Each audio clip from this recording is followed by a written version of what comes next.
Labis naman ang hinagpis ng mga anak na mag-asawang nakasakay sa motorsiklo na kabilang sa siyam na nasawi sa karambola sa Muñoz, Nueva Ecija.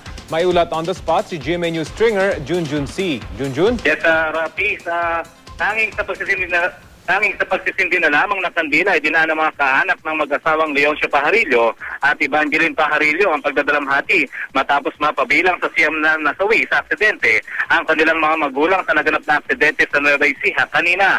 Ayon sa ikalawa sa anim na anak ng mga biktima na si Benji Pajarillo, iatid sana ng kanyang ama sa sasakayan ng bus ang kanyang ina dahil sa papaluwas ito ng Metro Manila para dumalo sa gagawing tidos. Isa sa mga requirements sa kanyang ina-applyang trabaho sa Hong Kong. Sinamang Leoncio at aling Evangeline ang sakay ng motorsiklo na iniwasan ng bus.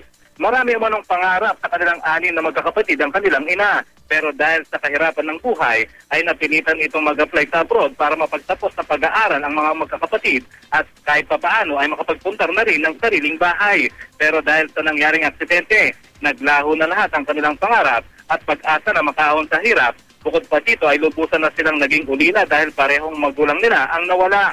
Sa ngayon, hindi pa malinaw sa pamilya ang totoong nangyari. Pero umaasa mga ito na mabibigyan ng hustisya ang pagkawala ng kanilang mga magulang at sana'y matulungan din sila sa mga gastusin sa pagpapalibing ng mga labi ng biktima.